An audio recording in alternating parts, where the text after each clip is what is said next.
The Indian Child Bride, and the Old Arab Husband. A novel by Dr. A. Ahmed. It has been written in English and translated into Arabic by the author. This book continues the story of the Arab sugar daddy and the beautiful Indian girl. This story resonates with truthfulness, genuine love, rare resilience, and steadfast courage. I invite you to accompany me as I continue to narrate the tragic life story of the extremely beautiful Indian mother, Rehana Khan, and her lovely little daughter, Ifat Khan. Let us resume our narration of the lifelong journey of those two Indian women. Before we dive in the tapestry of the tragic story, I would like to remind the reader this novel is narrated in 6 books. 1. The Arab Sugar Daddy and the Beautiful Indian Girl. 2. The Indian Child Bride and the Old Arab Husband. 3. The Indian Miss World and the Rage of Muslims of the World. 4. Christina and the Complete Jew. 5. The Tears of God, Jews, Blacks, and Muslim Women. And 6. The Hidden Life of the Prophet Muhammad. This second book narrates the Islamic halal marriage between the 70-year-old Arab husband, Sheikh Ahmed, and the 7-year-old Indian child bride, Ifat Khan. This is an intriguing epic story narrated in 6 books. Book 2. The Arab Sugar Daddy Turns into Satan the Granddaddy. Copyright. All rights are reserved. No part of this book may be reproduced, stored in a retrieval system, or transmitted in any form or by any means without the prior written permission of the author, except by a reviewer, who may quote brief passages for a review to be printed in a public newspaper, general magazine, school journal, or university article. All characters in this novel are fictional and any resemblance to real people, living or dead, is merely coincidental. Chapter 24. Meeting the Pedophile Old Serpent. Ifat Khan is sitting on a bench inside the Arthur Road Men's Jail waiting for the guards to bring her Saudi husband who has been arrested and jailed for more than 4 months. At this time, she is 18 years old, and her Arab husband is 80 years old. She has spent 10 years in his captivity and sexual rape and abuse, 3 years in Eritrea, and 7 years in Iran. For 10 long years, he has abused and subdued her. He has turned her into a sex slave and a female robot. Even though he is in jail, he continues to frighten and control her. He is controlling her as if he has a wireless remote in his hand that he can use to move her from place to place. She is like his wingless, colorful, beautiful bird, which can only fly when given wings by him. While she is sitting waiting on the bench, the teenage Indian girl Ifat Khan begins to shake and sweat when she sees the poisonous serpent coming toward her, guarded by 2 male guards. He is chained from head to foot and dressed up in a prisoner's uniform. When he sat on the opposite side and faced her, she began to shake more, and her heart began to beat faster and louder as if it were an African drum or an Indian tabla. When he greeted her in the Persian language, she could not talk, her voice failed her even though her mouth was open. He raised his voice and shouted at her, and she forced herself to reply to his greeting. The first question the old man asked Ifat was about his faithful Afghani security guard, and she told him that he had been arrested by the Indian police at the Mumbai International Airport for reasons unknown to her. This information filled the old man's heart with fear. The first thought that arose in his mind was that Ifat might run away without anyone guarding her. Concealing his fear, he began to instruct her on what to do. Firstly, he warned her that if she tried to run away from him, he had more than 100 Indian dangerous gangsters who could easily find her and cut her into small bits and pieces. Secondly, he told her not to tell anyone that she is his 4th wife, but she must say she is his maidservant in Iran. Thirdly, he told her not to open her burqa or allow anyone to see her face. She had to be hidden inside her black niqab even when she was in her hotel room. After giving her those strict instructions, he began to tell her what to do for him. The first assignment the old man gave to his 4th wife was to take a taxi, go to the Churchgate area in downtown Bombay, and deliver a letter that he had written to the manager of the Abu Dhabi International Bank. The letter is written in Arabic.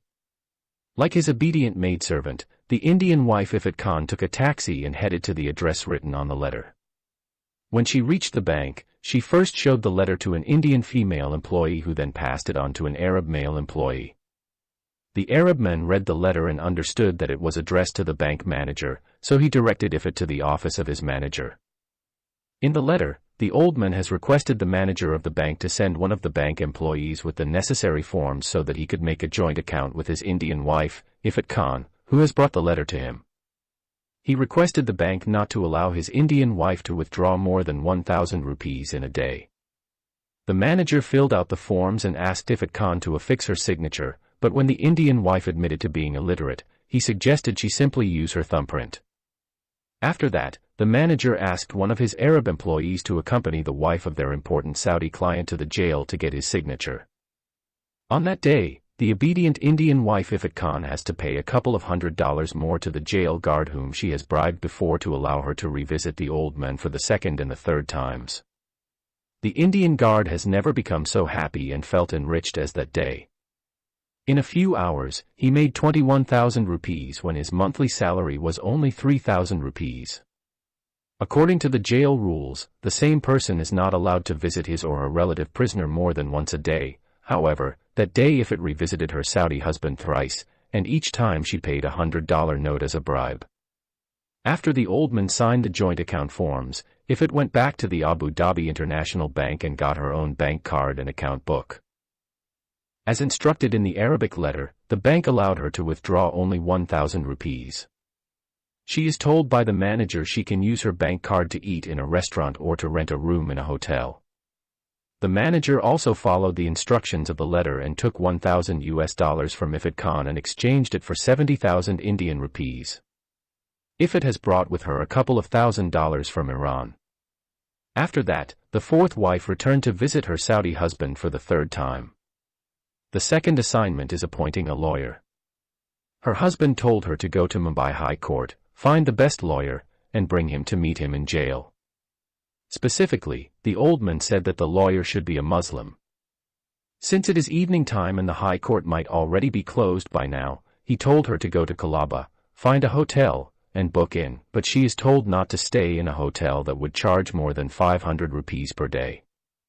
Ifat, like a very obedient wife, stopped a taxi and asked the driver to take her to any hotel at Colaba that charges 500 rupees. The driver responded by saying he knew of no decent hotel that had rates so low, but Ifat had no intention of seeing the old monster for the fourth time that day, so she told the driver just to take her to any nearby hotel that charges only 500 rupees per day. The driver took her to a cheap motel at Bombay Central which charged 499 rupees per night. The last time the Indian wife had eaten was aboard the Iranian passenger jet. She was starving as she entered her room, but she was so exhausted she would have slept without food if the hotel front desk hadn't phoned her room to ask whether she wanted to order food from the hotel restaurant before it closed in an hour. So, she ordered a rushed meal before going to sleep. She fell asleep wearing the same burqa she had been wearing since she left Tehran. She came with a small travel handbag that held a couple of dresses and a few inner clothes. She has 2 black burqas, 2 dresses, and 1 pair of spare shoes, which is all. She had never traveled by herself, and she was completely ignorant of the outside world. She is acting as if she is a Tarzan female not in lion's clothing but an African jungle girl in a black burqa who came from the forest, and this is her first real human contact. The old man had succeeded in changing her from a human being into a domestic animal with 2 legs or a robot without a brain and human will.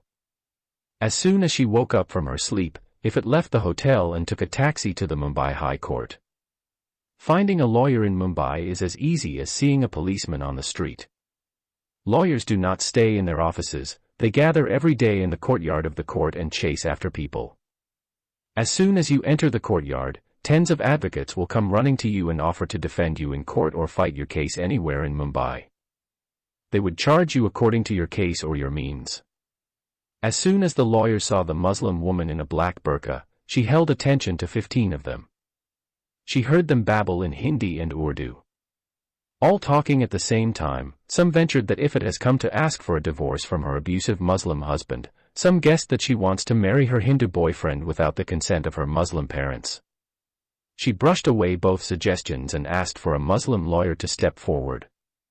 The crowd around her is now a group of 5, out of which she chose the oldest one because the old man had told her to go for an old and experienced Muslim lawyer. Immediately, The lucky chosen lawyer asked her to sit with him in a corner and tell him her problem so that he could write it down in his notebook, which he is carrying like his school notebooks. Ifit told him she did not have a problem, but that she had someone in Arthur Road Jail who had a profoundly serious case. She said that she could not tell him what the problem was herself, but that the one inside the jail would relate to him his legal issue. At first, the Muslim lawyer thought that Ifit was just a playgirl who wanted to fool him and waste his valuable time, and to make sure she was not the kind of a girl, he asked her for advance money. She agreed to give him a couple of hundred rupees. He also said she would be liable for his traveling expenses by taxi, and the burqa girl assured him that she would pay for his taxi trips. Seeing no opposition from the burqa girl, he requested that lunch be on her if the case demanded more time than necessary. Agreeing to all his demands, he waved to the cab driver and slid into the front seat.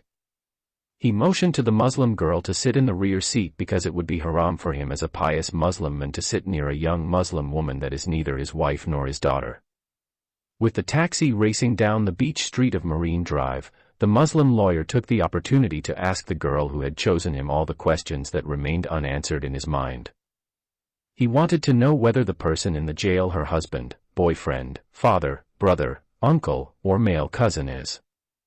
The burqa-clad girl answered no to all of his questions, and that made him even more curious. He puzzled over the relationship between the Muslim girl and the Arthur Road Jail's detainee. He also wanted to know where she was living and what level of education she had, whether she was married or had a fiancé or a boyfriend, what her age is and what her plans are. His questions were endless, and Ifit breathed a sigh of relief when the taxi reached the jail. By the way, Indians are very curious people and always ask you unnecessary and silly personal questions which you know is none of them of their concern. For example, if your Indian boyfriend or your Hindu girlfriend phones you in the evening, the first question she will ask you is, "Have you eaten your dinner?" And if you say, "Yes, I have," she will ask you, "What kind of food have you eaten and what time exactly you had finished your last meal of the day?" Another funny question that each Indian loves to ask a foreigner he just meets anywhere. Are you from? He wants you to fill in the blank as if you are in an exam. The second question, what is your good name? Chapter 25. The Secret Unlawful Deal. The curious Muslim lawyer has mentally prepared himself to meet anyone in the world inside the jail, even Osama bin Laden or Abu Bakr al-Baghdadi, except the one he has seen sitting inside the small visiting room. If he had seen the devil himself with his two horns sitting in the small room, he would not have been more shocked and frightened than when he saw the fire-breathing dragon, the Saudi old man Sheikh Faiz bin Ahmed, sitting without movements as if he is the statue of Buddha. The old geezer is sitting like Iblis, the great Satan, and staring at him. He had seen his photos over 1,000 times in the media these past few months, and he is more familiar with the case than the old man himself. He had discussed it with his family at home, with other Muslim men in the mosque, and with other lawyers at court. He had read the details in newspapers and watched it on all the TV channels. The Muslim lawyer at once knew and understood that he had just been dealt with a high-profile case. After overcoming the shock, the first question he asked himself was how many millions of rupees he should demand as his fees for trying to defend such an undefendable case. Ifit Khan is now the translator between her Saudi husband and the Muslim lawyer. The old man spoke in Persian and his new lawyer in Urdu. Ifit translated everything as best she could except for the usual Islamic greeting, for which there is no need because each Muslim knows it more than he knows his name. First of all, Mr. Sheikh Faiz bin Ahmed, you must know that your case is exceedingly difficult to defend. There is an extraordinarily strong case against you. The police have amassed more than enough proof to convict. Upon conviction, you are probably looking at the hangman's noose or life imprisonment without a chance of an appeal or parole. I haven't called you here for you to tell me that. I want to know whether you will be able to release me from this accursed Hindu prison or not. You are a Muslim, and you must know that I have done nothing wrong. What I have done is in accordance with the Holy Quran and the blessed Sunnah of our gracious Prophet Muhammad, may the peace and prayers of Allah be upon him. I had married an 11-year-old Muslim girl, which is lawful in our blessed Sharia. For your kind information, in Surah Al-Talaq 65 verse 4, the Holy Quran allows every Muslim man to marry a girl before she reaches puberty. Even our gracious Prophet Muhammad had married our blessed mother, Aisha bint Abu Bakr when she was 6 years old and had sex with her when she was 9 years old. So, what kind of haram have I done when I married and had sex with an 11-year-old girl? Did she die when I fucked her up? Had I kidnapped her from her parents and raped her? Did I not make the correct marriage nikah contract with her? Did I not pay her father her dowry? Whatever you have done is lawful in our Islamic Sharia and backed up with a verse from our Holy Quran and authentic hadiths and deeds from the blessed Sunnah of our gracious Prophet Muhammad, may the peace and prayers of Allah be upon him. But remember, this is not Saudi Arabia or Iran. This is a Hindu and secular country. It is the land of Al-Kofar, the unclean infidels. According to the law of this country, what you have done with that Hyderabadi Muslim girl, Amina Hyder Ali, has made you a kidnapper, a rapist, and a slave trader of a minor girl. No lawyer can defend you if the case goes to court without making holes in it. We need to make holes and weaken the case before the Mumbai criminal court judge makes his final decision on it. In this country, the jurymen are like little puppets in a public show in the hands of the judge. He can move them and make them do whatever he likes. Whatever the main judge decides, they will consent. How can you make holes and weaken the case? Money can weaken the case. You need to pay a lot of money to many people. We need to bribe the judge, the police, and other people.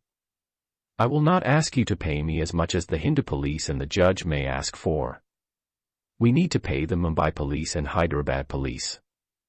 We need to fill the mouth of the main judge with so much money. We might even need to pay money to the father, mother, sisters, and brothers of the girl in question. And if it is possible, we might get hold of Amina herself and buy her by our side. We can make her say that her father told her to lie to you and tell you that her age is 17 years. How much money do I need to pay? Crores of rupees. I cannot give you the exact figures now. I must first talk to the main judge and the police and contact other officials who are handling your case.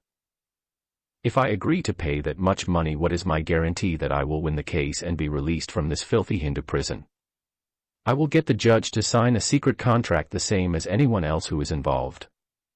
I will pay 10% of what they ask for and the rest after I am released.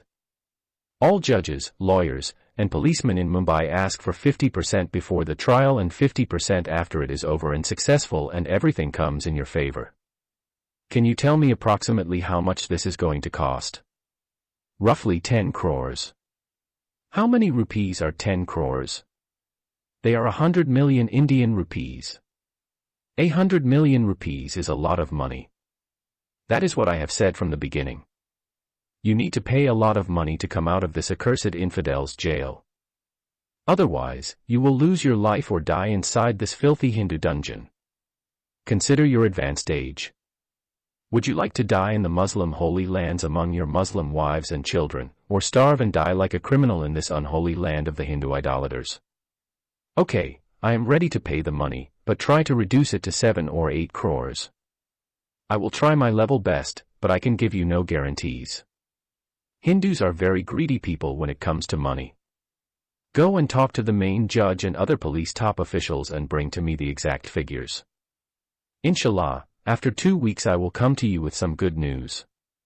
Barka Allah fiki akifi al-Islam, said the old man. If it could not translate this Islamic phrase because it is spoken in Arabic. It means God bless you, my brother in faith. Before I accept the case officially, I need, as a token, the sum of advance which is equivalent to 100,000 rupees. Why should I give you money before you talk to those Hindu people? I need money to talk to them. I need to bribe their security guards and those close to them so that I can have access to them. The old man talked to his Indian wife in the Persian language before responding to the demand of the greedy Muslim lawyer. He ordered her to go to the Abu Dhabi International Bank and pay 100,000 rupees to his Muslim lawyer. He said further that if the manager refused to issue the amount, then to tell him would tell someone from the bank to come and see him in prison. Go with my maidservant Ifat Khan to the bank and get the money. The Muslim lawyer remembered that he could not discern the relationship between the young Indian Muslim girl and the prisoner, but now, the cat is out of the bag. He is awed and respectful of the devotion and loyalty this Indian maid has for her Arab master. That day the Indian wife Ifat is compelled to visit her Saudi imprisoned husband 4 times in jail. Firstly, the bank refused to issue the 100,000 rupees without the signature of the old man. Secondly, the signature was rejected twice because the old man's hand was trembling, and that altered his signature because the beatings that he had received during the harsh interrogation caused him to tremble for no reason. Finally, the bank sent one of its employees and confirmed that the old man wanted the Muslim lawyer to get such a big amount of cash. After receiving the money, the lawyer took Ifat back to the prison and made the old man sign the required forms giving him the right to be his legal representative and to start the legal procedure. The old man not only gave the Muslim man the right to represent him in court but appointed him as the legal security guard and guardian to his young maidservant. He told his Indian wife not to go anywhere without the company of that good Muslim man. If he did not know that his teenage wife is young and exceptionally beautiful, he would have asked the Muslim man to stay with her inside her room in the hotel and sleep with her on the same bed and vigilantly watch her movements to ensure she would not fall in love with someone or run away from him with a handsome Indian Muslim boy, or a Hindu police inspector might separate her from him. Even if she goes to the bathroom, he should go in with her to make sure she would not be able to break the back window and flee away from her Arab master. But as we know, the Muslim man is not supposed to trust his father or brother with his wife. This is because the Prophet Muhammad said that in-laws are like death to the wife. Then the Muslim lawyer gave his business card to the so-called loyal and obedient maidservant Ifat Khan and accompanied her to her hotel, and then he left as soon as she got out of the cab. The new guard is not as watchful as the former Afghani terrorist. As soon as he dropped Ifat, he took the remainder of the day off and went to celebrate his windfall of 100,000 rupees with his family. He has neither seen nor received such a big amount of money before. Ifat is supposed to visit her detained Saudi husband every day in jail and do whatever he wants her to do for him. That day she came back to her hotel at 4:15 p.m. She does not know what to do. She has nothing to do after her newly appointed jail guard escorted her to the hotel. She has a small TV in her room, not connected to cable, it receives only local news, and it has a few boring channels. She wished she had a DVD player and an Indian movie to watch. She considered venturing out of the hotel but decided that it would be prudent to stay inside in case the Muslim lawyer saw her and reported her to the old man, resulting in a beating or worse. After a while, boredom takes hold, and again she is tempted to go out. An idea came to her, and she went down to the front desk and told them that she was looking for someone to help her get a DVD player and a new Indian movie. The girl at the front desk suggested that instead of spending so much money on buying a DVD player for just one movie, she should go to the movie theater and watch it there. Ifat had never been to a movie theater in her life, she only knew of them from the movies she had watched in her Tehran prison house. She wants to go to the movie theater, but she is gripped by the fear of being spotted and caught by the same Muslim lawyer and punished by her dangerous Saudi husband. The front desk girl printed the name of the nearby movie theater and gave it to her. The scared wife Ifat glances at the paper but does not know what is written on it. The pretty Indian girl told her that it is the name of the movie theater that is playing the most popular new Indian movie. Ifat simply went back to her room, opened the window, and began to look at the people who were walking on the street below the hotel. She scanned the street for the Muslim lawyer. She spent 1 hour standing by the window looking for the lawyer. She felt as if she was searching for a coin among the hundreds of people walking on the street below her. Eventually, when she could not see the bearded face of the Muslim lawyer, she came up with a plan and decided to put it into action. Chapter 26. The greatest Bollywood film director. Mahmood Khan is the top film director in the Bollywood film industry, bar none. His movies are always huge hits. Every film actor or actress dreams of a lead role in his movies. In a land that idolized movies, he is the highest-paying director in India, and he chooses his actors very carefully. He would never give the main roles in his movies to beautiful new female actresses, but always targets high-profile girls such as Miss India, Miss World, or Miss Universe. His latest movie has featured the former Miss World, Priyanka Chopra, and the movie before that starred the former Miss Universe, Lara Dutta. The Queen of Bollywood and former Miss World, who is called Aishwarya Rai, is a favorite choice for many of his recent movies. Even the former Miss Universe, Sushmita Sen, has acted in some of his movies. His leading heroes are icons in the Indian film industry such as Shah Rukh Khan, Salman Khan, Akshay Kumar, Hrithik Roshan, Johnny Abraham, Abhishek Bachchan, Ranbir Kapoor, Ajay Devgan, and Amir Khan. Among the top, pretty girls, his leading heroines are Aishwarya Rai, Lara Dutta, Priyanka Chopra, Katrina Kaif, Sushmita Sen, Deepika Padukone Singh, Kareena Kapoor, Kangana Ranaut, Jacqueline Fernandez, Shraddha Kapoor, Alia Bhatt, Kriti Sanon, among others. Although he is an extremely successful director, Mahmood Khan has serious women's issues. He is a serial womanizer who targets young pretty girls. Every time a beautiful young girl would come to him and request him for a role in his movies, he would stipulate one condition: if she wanted a role, she should have to sleep with him. If the girl agreed to have sex with him and continued to sleep with him, he would give her a second role.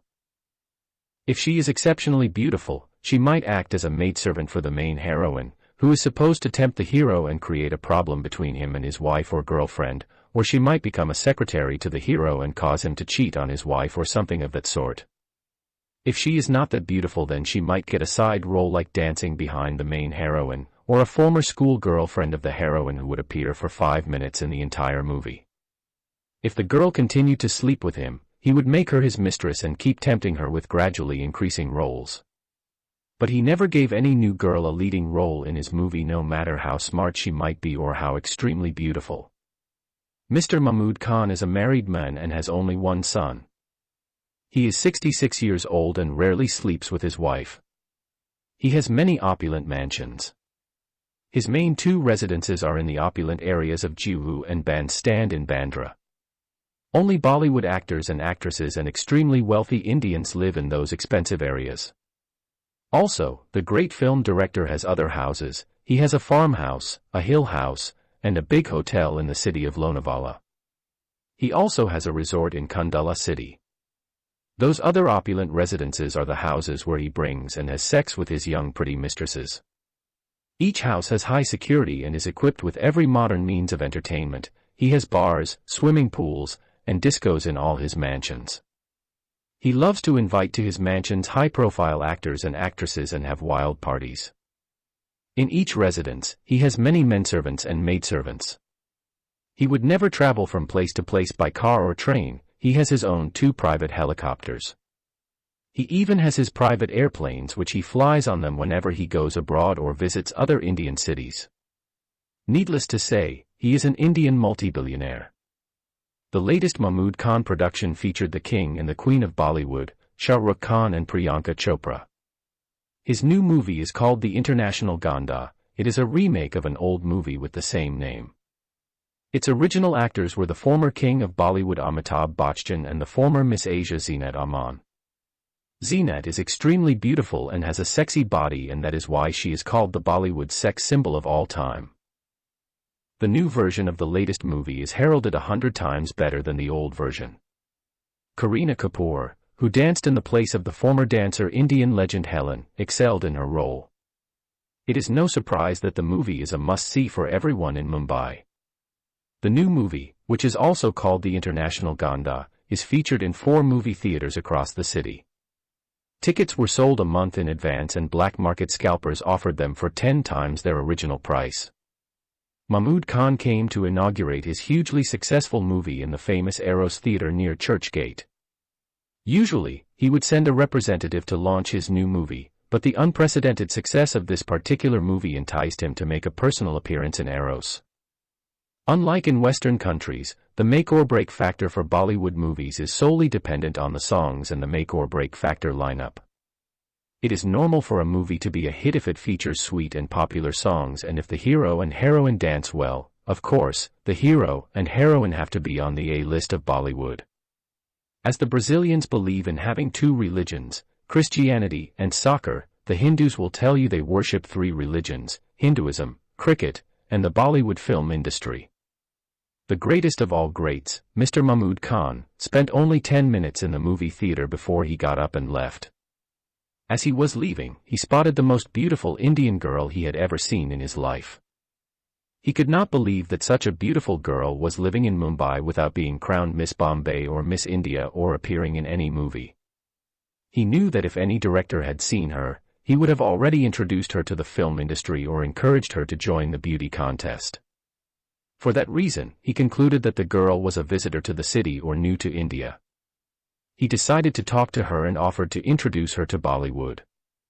He wants to tempt her with a role, take her to one of his houses, and sleep with her, and of course, he hopes to make her his secret mistress or a second wife. As a Muslim man, he knows his religion allows him to have up to 4 wives at the same time. Mahmud approached the girl and offered his hand to greet her. The girl refused to take his hand. He introduced himself and told her who he was and the offer he had in mind for her. The girl thanked him for the offer and told him she was not interested in acting in a movie. The proud film director is shocked at the rejection. No girl ever refused his offer. Hundreds of young pretty Indian girls are lined up every day in front of his office just for any one of them to have a 3-minute scene. When he overcame his astonishment, he asked the girl where she was living and from where she came from. She refused to tell him anything about herself. He told her that if she did not want to appear in a movie, he could introduce her to the beauty contest. The girl does not understand what he meant by that. The concept is alien to her. When she remained silent, he thought that she was considering his second offer. Therefore, he gave her his card and asked her to either visit his office or give him a phone call. The beautiful girl accepted his card but remained silent and revealed nothing about her true identity. As he is leaving, Mahmud Khan instructs some of his assistants to follow the beautiful girl and find out who she is and where she is living. He not only wants her to star in his movies and crown her as Miss India, but he believes he has fallen in love with her at first sight. He had never felt that feeling for any pretty woman before. No young woman ever captivated his heart as that young girl had done. Although the girl had walked away, still her magnificent beauty engraved itself in his mind and her sexy body kindled an unquenchable flame within him. No girl ever captivated his mind so much, created such an extreme sexual arousal, and filled his entire body with erotic interest as that lovely girl had done. If it were not for his position, he would have followed her everywhere she went. Instead, 3 of his men began to follow her and try to gather information about her and pass it on to their proud and successful boss. Mr. Mahmud Khan has determined in his heart to get her by all means and to make her his beloved young woman, and if it is possible to marry her secretly and make her his second wife. While she was walking away, he continued to stare at her as if he had seen for the first time the queen of the beauty of the whole universe. Chapter 27. Seeing the most perfect feminine beauty ever. In the meantime, Ifat Khan decided to fool her new security guard, the Muslim lawyer, and go to see the latest Indian movie. She had planned to go outside with her face and hair uncovered. She thought in that way the Muslim lawyer would not recognize her. She knows he saw her with her face fully covered by her Islamic niqab and her entire body was concealed behind her black burqa. She had never stepped in public before without her Islamic abaya and niqab. She knows that no one has seen her face since she came to India. So, she expected that the Muslim lawyer would not recognize her if he happened to come in front of her face to face without her black burqa. She put on her salwar kameez, spent a few minutes in front of the mirror, and then left her room. Ifat is not aware of her fabulous and extraordinary beauty. She had lived most of her life excluded from the outside world, and she had never before heard anyone praising her beauty. However, that day, as soon as she stepped out of her room without her Islamic demeaning burqa, she began to notice the effect of her beauty on the onlookers who saw her while she was walking out of her hotel. People walking on the street are staring at her as if she is an angelic creature that has descended from another planet. Some men have stumbled on others while they are staring at her. She ignored them, continued her walk, and crossed the street until she found a taxi. She asked the taxi driver to take her to the movie theater that the front desk girl had helpfully written out on a piece of paper. When the taxi dropped her off in front of Eros Theater, she paid her fare to the driver and came out. As soon as she got out of the taxi, she saw a man coming towards her. Ifat is so scared when she sees the man standing in front of her and offering his hand to shake hands with her. She thought that the man was a spy for her dangerous Saudi husband, and he had come to catch her because she dared to open her face and go without her burqa in public. She is about to run away from him, but the man blocked her way. She began to shake in terror and panic. The man smiled and introduced himself as the Bollywood director Mr. Mahmood Khan. Then he asked her what her name was and where she was staying. She refused to tell him her name, and she also decided not to reveal where she was staying. She is scared that the spy might recognize her and inform her terrorist husband. She knows that her Arab husband would cut her throat if he came to know that she has disobeyed his orders and stepped out of her hotel with her face and hair uncovered and her body not concealed by her burqa. The man told her that he is a film director, and he would like to offer her a role in one of his upcoming movies. At once, the extremely frightened girl Ifat rejected the offer. He said to her if she was not interested in acting in a film, he had another offer for her. He then told her he would love to introduce her to the beauty contest. The imprisoned fourth wife of the old geezer has no clue what the man is talking about when he says the beauty contest. When she remained silent, he took out his card, offered it to her and asked her to visit his office or call him on the phone. She accepted the card from his hand because she wanted to get rid of him. After that, she walked away from him without uttering a word. Ifat felt great relief when the men did not stop her or follow her. She went to the movie theater. She is told that all the tickets were sold, and the movie had already started a few minutes ago. Ifat felt so disappointed when she came to know that the tickets were sold a month ahead. She decided to stop the taxi and return to her hotel. However, while she was walking away, the same curious Indian man stopped her and told her that he could get her inside the movie theater without a ticket if she wanted to see the interesting movie that he had directed. He also said to her he could make her go in for the next show if she decides to see the movie from the beginning. Ifat has liked the offer, but she does not know what to do or say to the man. She just continued to look at him without uttering a word. The man thought that she might be a deaf and dumb girl. He repeated his offer 3 times before she responded. She told him she would love to see the movie right away. The man became exceedingly happy when she began to talk and acquiesced to his offer. Therefore, he took hold of her left hand and walked her inside the movie theater without anyone stopping them. Then he took her to the best seat that had been reserved for him and said to her, "Oh pretty young lady, please enjoy the movie," and left the theater hall. The generous man has been forgotten. Ifat immersed herself and began to enjoy watching the movie on the big silver screen. It is her first experience of watching a movie on the silver screen, and she is thrilled with the new experience. When the intriguing story of the hit movie is over, Ifat comes out of the theater, stops a taxi, and returns to her hotel, followed without her knowledge by the 3 men of the great movie director Mahmood Khan. One of them followed her inside the hotel. He showed his card to the front desk and asked them to tell him about the pretty young girl who had just walked in. He said that he had been sent by the famous movie director Mahmood Khan to talk to the girl and offer her a role in his next movie. He also said that he would love to know her name and from where she had come. The front desk girl became so excited when she realized that the secretary-man of the well-renowned film director Mahmood Khan had come to their cheap and ugly hotel to offer a role to one of the hotel's female guests. She told him the beautiful girl was called Ifat Khan and that she had recently come from Iran.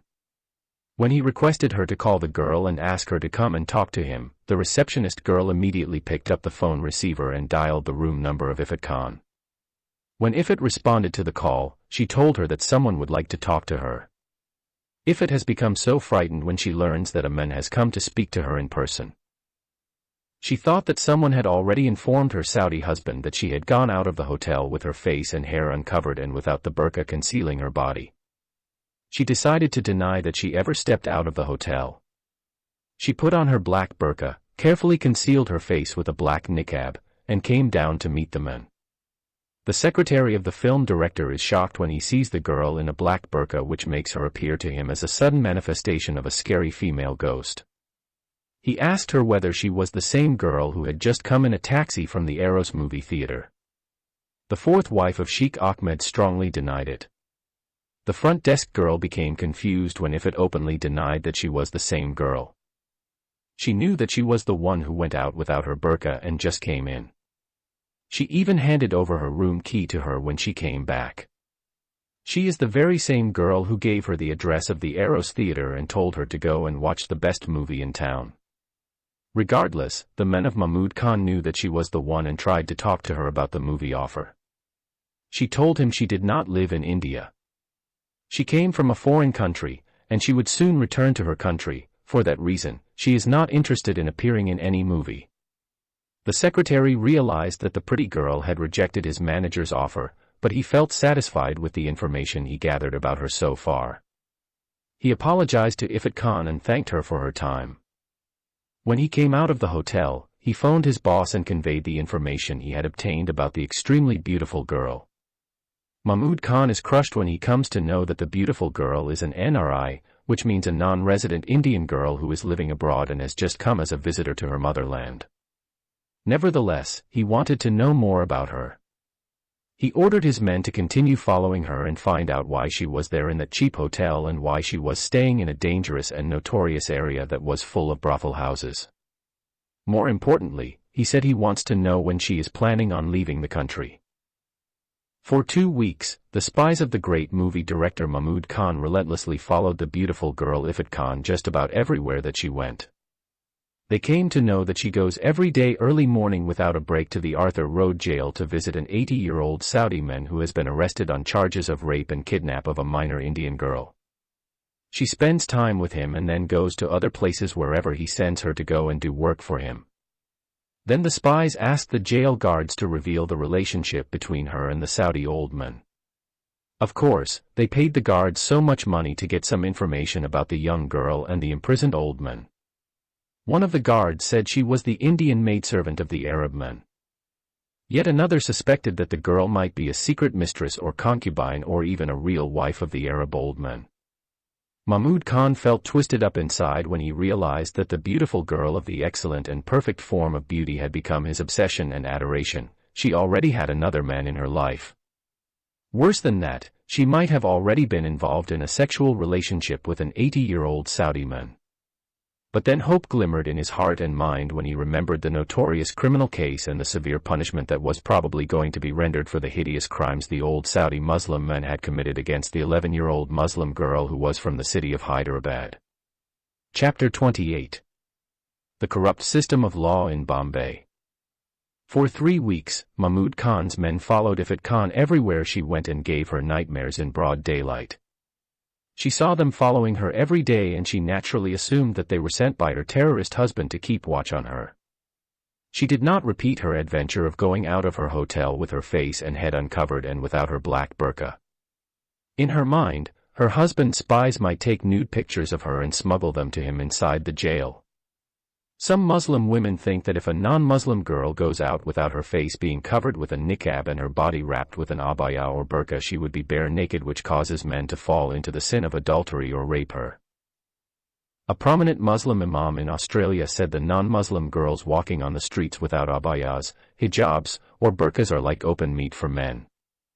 Therefore, if the cat finds open meat and eats it, the one who left the meat open must be blamed. In other words, he meant to say, the girls who don't cover their body should be blamed and those men who might get tempted and rape them should not be blamed. Therefore, he blamed the raped non-Muslim woman and not her Muslim rapist. What an evil Muslim leader to teach such a criminal maxim. He was supposed to be either thrown behind bars for life or kicked out of Sydney City. The naive Indian wife Ifat Khan foresaw her dangerous Saudi husband might order his spies to punish her in some gruesome way. To avoid such dire and unpleasant consequences, the fourth wife confined her movements to the hotel and the jail. She became like a female soldier or a guard who had to attend his duty without fail. Every morning, she left her hotel and headed to jail. She spent a few minutes listening to the instructions of her Saudi husband, doing whatever he told her to do, and then she took a taxi and returned to her hotel. Every day without fail, she saw the men who kept following her like her evening shadow. Whenever she reached her room, she would peep from her window and see the very same men loitering outside watching the hotel. The men would remain to stand and smoke their cigarettes until midnight and then they would disappear. Whenever she came out, she would see them again, either on the street or following her taxi in their beautiful Maruti car. This went on for 3 weeks, without fail. In the meantime, the famous movie director Mahmud Khan used every available tactic to convince Ifat Khan to accept his tempting offers. He started writing love letters to her and sending them to her through her hotel's address. He wrote his romantic epistles in Urdu, Hindi, and English. He sent many beautiful colorful cards. He even sent her bouquets of beautiful flowers. He collected the loveliest poems he found and sent them to her. He sent her invitations to expensive restaurants in 5-star hotels such as the Taj Mahal, Sea Rock, Oberoi Tower, and Layla Palace. He went as far as to send her tickets for movies that are currently showing in the best movie theaters in town. He wanted her to come out of her ugly black Islamic cocoon and show her lovely face and sexy body again.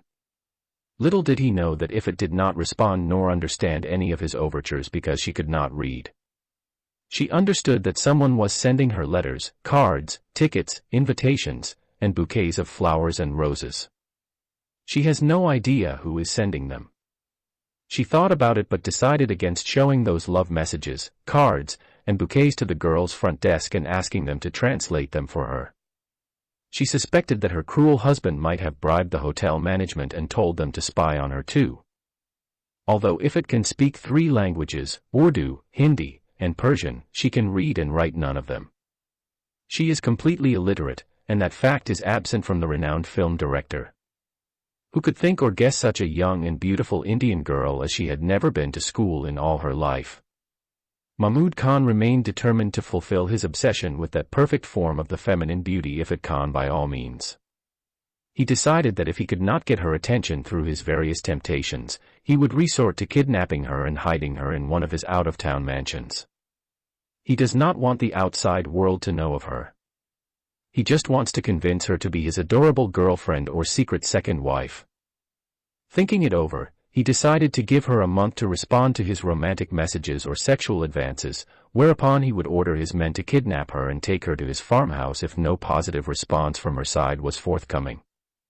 While all this extraordinary attention is flooding her room, something unexpected happens which changes the course of her life forever.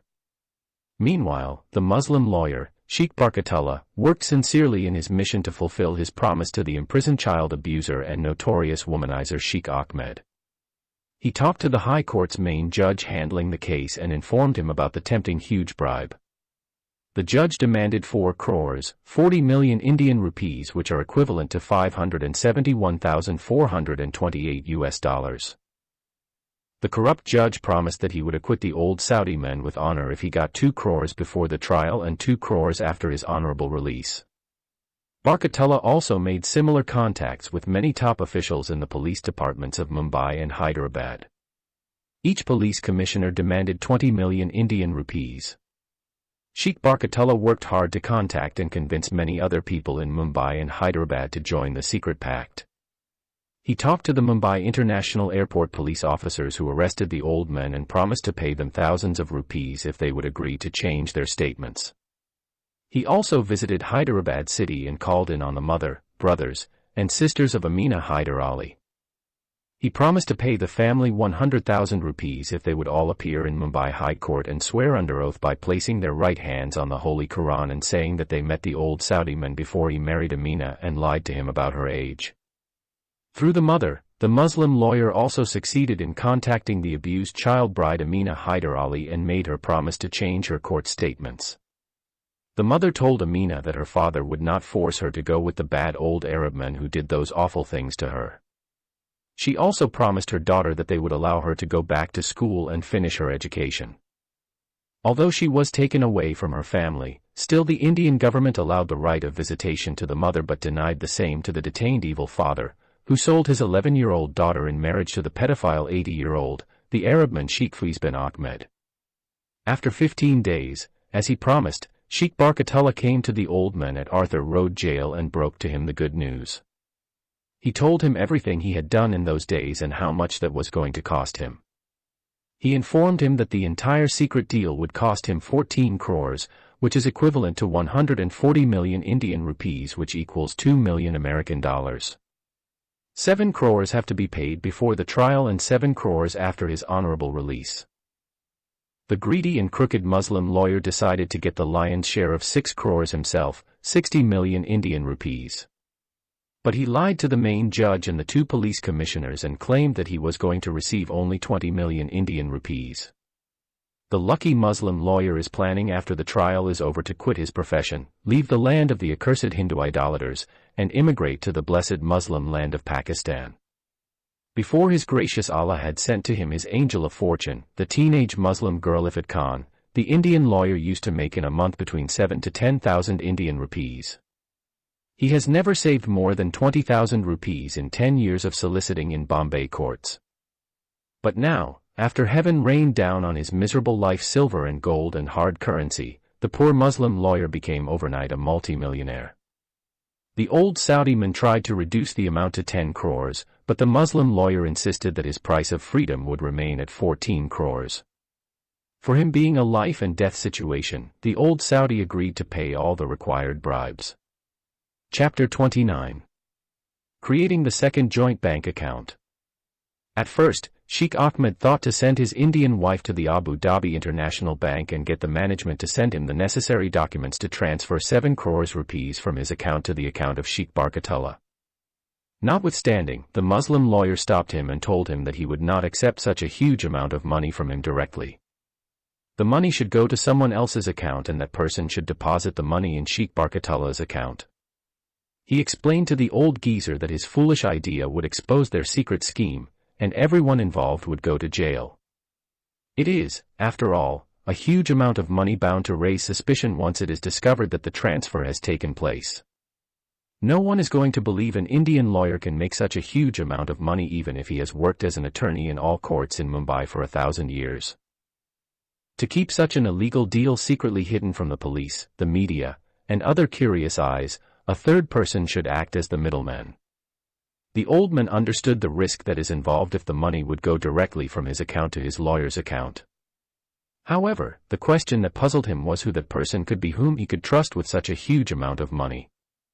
It is Sheikh Barkatullah who suggested that the faithful Indian maidservant should act in between.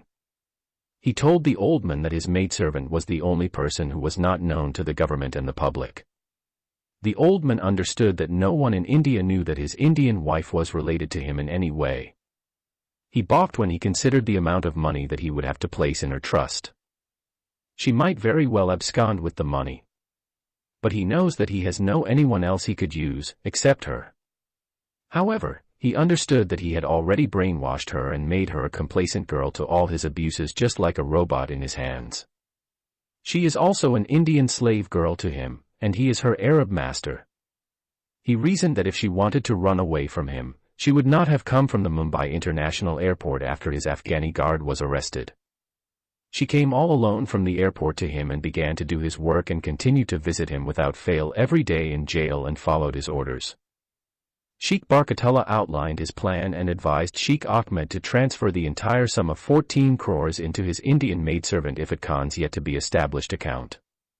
Then he should accompany her to Switzerland to ensure that the needed 2 secret accounts, his and hers, and the agreed-upon first transfer are accomplished properly.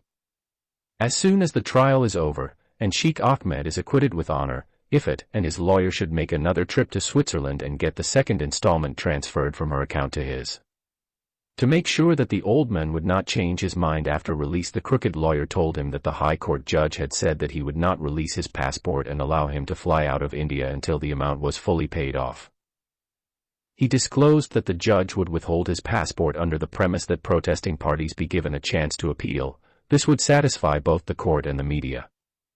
The old man does not feel comfortable with any of the conditions: withholding of his passport, detention in India, transferring 14 crores to an overseas bank into the account of his Indian wife, but his Muslim lawyer told him that he has no other choice. The old man accepted the suggestion of his Muslim lawyer but warned his Indian maidservant in front of Sheikh Barkatullah by telling her that he would send some dangerous spies to follow her to Switzerland, and if she tried to swindle him and run away with the money, then his terrorist men will catch her and shoot and kill her. Ifat Khan swore by Allah that she would not take the money and run away or do anything else to upset her Saudi master. However, the old man made some conditions to Barkatullah that he would not pay the first installment unless he would get in writing and voice recording statements of confessions from him, the judge of the High Court, the 2 police commissioners of Mumbai and Hyderabad, that they are going to receive from him 7 crores of Indian rupees before the trial and another 7 crores of rupees after the trial for his release with honor. He said further that the recorded and written confessions should be given to his Indian maidservant. When his obedient maidservant Ifat Khan would receive those written and recorded confessions, she should come and translate them to him in Persian. Until he would hear those confessions and get satisfied, and then his Indian maidservant would mail them to his address at his residence in Tehran, he would not pay a single rupee. The old man knows that he has no one to receive those mailed confessions when they reach Iran, but he wants to make sure that the Muslim lawyer, the judge of the High Court, the police commissioner of Mumbai, and the police commissioner of Hyderabad cannot renege on their word and let him hang high and dry and die like a stray dog in the gallows inside the dungeon of the accursed Hindus. Sheikh Barkatullah tried to convince his client to drop his conditions and trust him, but the old Arabman refused.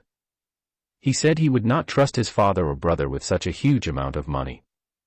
Finally, with no one ready to move a leg, the Muslim lawyer has agreed to fulfill the conditions of the stubborn old geezer. But he said that he needed at least another couple of weeks to obtain the written and recorded statements of those Indian VIP persons. While the Muslim lawyer Barkatullah is busy collecting those recorded and written confessions, Sheikh Ahmed has sent his obedient Indian wife Mrs. Ifat Khan to the Abu Dhabi International Bank and requested the manager to see him in person. When the manager visited the Saudi man in jail, he told him to create a second account for his Indian wife, Ifat Khan, and transfer from the former joint account 140 million Indian rupees to her new account. The manager asked why he is transferring such a large sum of money to his teenage Indian wife, but the old man said to him it was his money, and he was free to do whatever he wanted to do with his wealth. The manager apologized to him for interfering in his personal affairs. The manager of the bank is an Arab man from a small town in the United Arab Emirates. His salary is only 25,000 rupees per month. He guessed that the Saudi man was planning to purchase his freedom with that huge amount of money. Even so, he knows it is not his business to ask him that question too. As instructed, the International Bank of Abu Dhabi opened a new account for the fourth wife of Mr. Sheikh Faiz bin Ahmed and transferred from the joint account to Ifat Khan's new account 140 million Indian rupees.